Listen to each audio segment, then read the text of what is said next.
Welcome to episode 27, Racing as Revelation in Art of Rally.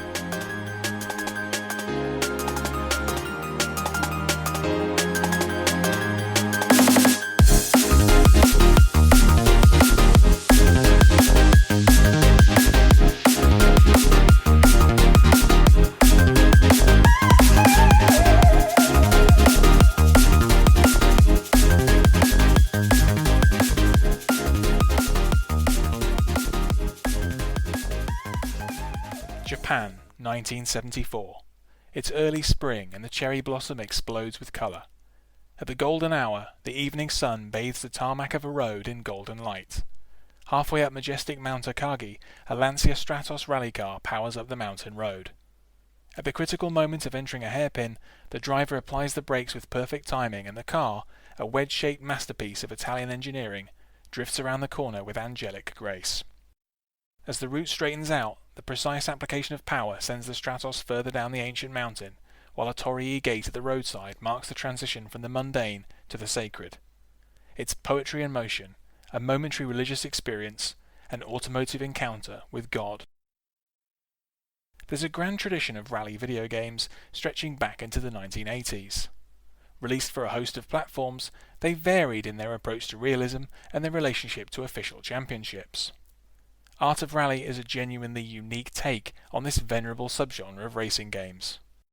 Developed by Canadian outfit Funselektor Labs, it recognises the things that make Rally unique and special: the mastery of its delicate technical skills, the sense of being alone against the elements and the clock, and the euphoric experience of getting a corner just right. At their best, there's something almost mystical about Rally video games, and Art of Rally reflects and augments this with its distinctive aesthetic. The game doesn't aspire to the mud-drenched hyper-realism of the big AAA rally sims. Instead, it has a low-poly, highly stylized and beautifully colourful look. The many and various stages in Japan, Italy, Norway, Germany and Finland don't precisely replicate real places, but have an almost dreamlike quality, allied to an excellent electronic soundtrack. The near-spiritual euphoria that can come from mastering a challenging corner is not lost on Funselektor. One of the first things seen upon starting the game is a car encountering a monolithic statue of the Buddha.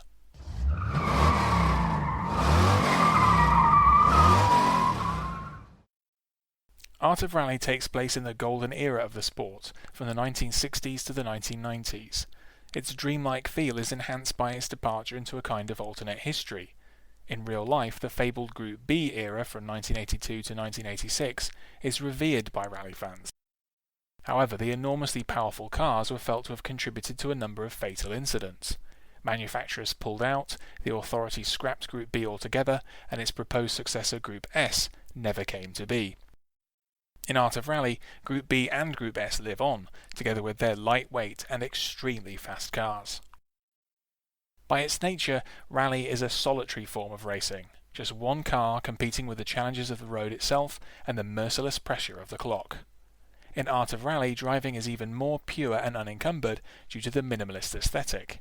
There's no co-driver providing pace notes, no real-world sponsors, no licensed cars, no team boss demanding better results over the radio. The game's user interface and menus are refreshingly minimalist, with only the essential elements provided. Given this absence of distractions, it's no wonder playing the game can induce a kind of zen state. All too often, racing games can feel weighed down by their association with real-world motorsport authorities, sponsors and manufacturers. The emphasis is as much on the pixel-perfect recreation of the logo for a corporate sponsor as it is on the driving model.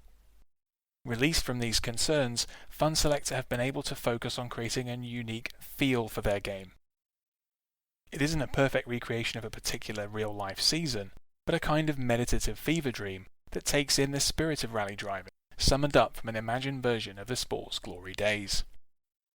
This certainly doesn't mean that Art of Rally lacks a challenging experience behind the wheel. Its graphics may be simple, but its vehicle physics are anything but. It's no full-blooded simulation, but success, not to mention enlightenment, can demand a monk-like level of concentration. Even a comparatively small mistake can send a plucky off-brand Peugeot crashing into a Finnish spruce, or sailing not so gracefully off the side of a Japanese bridge.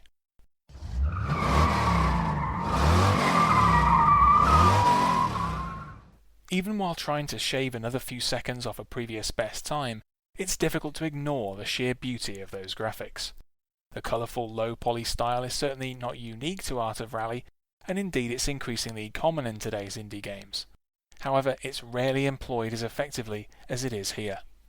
In part, this is because while individual objects in the world are simple, the overall scenes the player drives through are complex and lovingly crafted.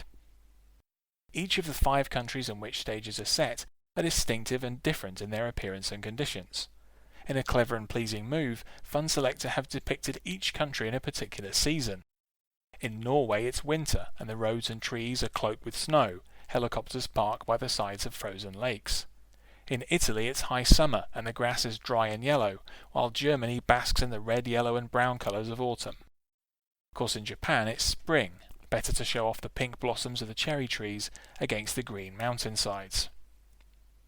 There's a large amount of incidental detail in the game's stages. A variety of vehicles like lorries, seaplanes and even tanks are scattered around by the sides of the gravel roads. Sometimes the track veers through small towns, where spectators are multicoloured cuboids, which scatter off the path of the player's car. In Finland, massive rock formations loom over the course, punctuating the sprawling forests of evergreen trees. All of this scenery is more visible in Art of Rally than in most racing games, as the camera angles are pulled back further than you might expect, all the better to see the effort Funselektor have put into crafting their environments. There are 2 other ways in which the developer's visual craft is shown off. The first is via a free drive mode, which allows players to explore large areas of each of the 5 countries. As with custom rallies and time trials, there are a variety of options that can be set with regard to time of day and weather conditions. In free drive, a number of collectibles can be found, from letters that spell the word rally to the elusive Funselektor team van.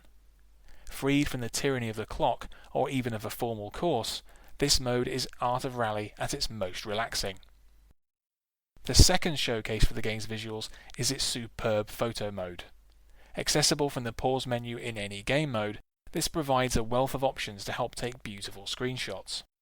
Not only can the camera be positioned to precisely capture the majesty of a knockoff Subaru Impreza cresting a hill, but there are also numerous filter options like grain, saturation and contrast. It's fair to say that with this tool, new desktop backgrounds are not hard to come by. It also reinforces the multiple meanings of the game's title. There's an art to mastering rally skills, but the game is also a toolbox for making your own visual art in the form of some fantastic and unique screenshots.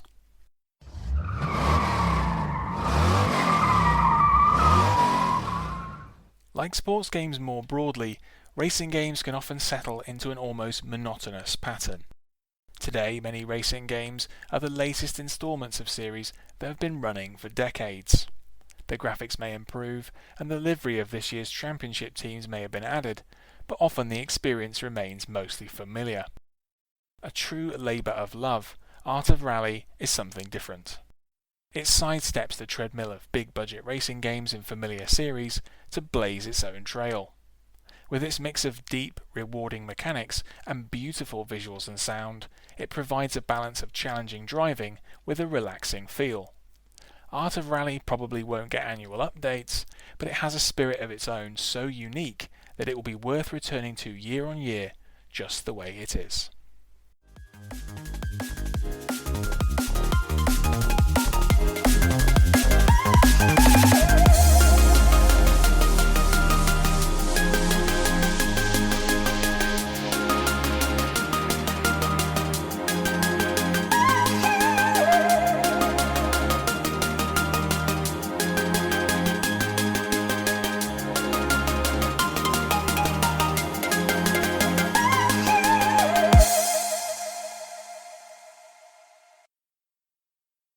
Thanks for listening.